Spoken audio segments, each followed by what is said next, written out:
السلام عليكم ورحمة الله تعالى وبركاته. هذا جنرال كعسب تحفظنا سو دوا هذا هرو جوكتنا لايك كومنت وما سنتي دمانتينا maanta iyo video cusub. waxay ahayd maalin waxaan soo aadnay dalxiis anaga iyo familka. hooyaday waxay kirinaysaa cunto, aabaheena wuxuu soo gadanayaa alaab wuxuuna ka maqnaa suuqa. hooyaday iyadoo cuntada ii keentay ayuu aabahay albaabka ka soo galay asagoo wuxuu soo gatay la imaaday. waxauna dhan ninkii ii sameynaya waan keensaday.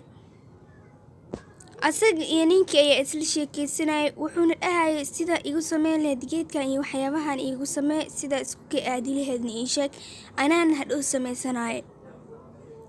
balse sida uu sheekaysanayay aabahay ninka wuu isoo fiiriyey kadib wuxuu yidhahay waa ku salaamay gabadhaydii, anigana waan kaa qaada adeer ayaan ku dhahay.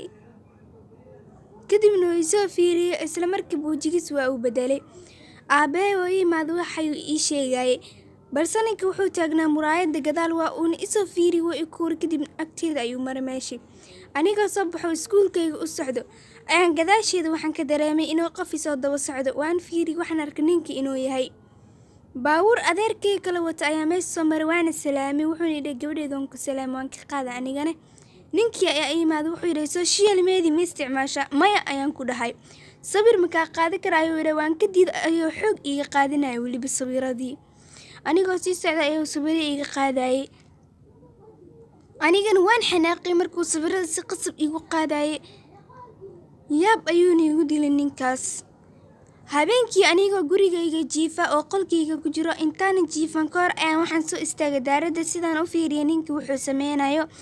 waxaan arkay sawir gabdho ku dhegdhegan qolkiisa iyo asagoo aniga sawiradayda fiirinaya.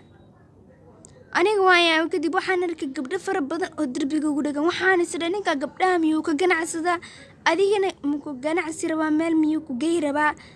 waan yaabay.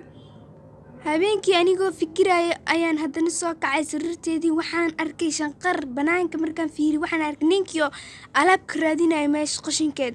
wuxuuna arkay geedkii aniga qandhada iskaga fiirinay ayuu qaatay. balse aniga waan yaabay, waan naxay. anigoo habeenka gariira oo fikiraya waxaan isdhahay ninkii ma soo laabtay, ayaa hurdo ila tagtay. sidaas ayaan ku seexday. subaxii waaga ayaa beriyey, waana soo kacay. waxaan ku soo kacay qeylo yeeraya, ambalaas iyo waxyaabo gurigeena ka yeeraya iyo buuq. waan soo fadhiistay, isla markii waan soo cararay. waxaan imaaday banaankii oo qolkeena ahaa daaradda. waxaan arkay aabahay iyo hooyaday oo la xirayo. ninkii ayaa meesha taagnaa. waxaan dhahay aabahay inta wadin, wuxuu igu dhahay istaag ha bixin. aniga waan xanaaqay, maxaa iga rabtaa ayaan dhahay. oo ii celinaysaa waalidiinteeda loo xirayaa.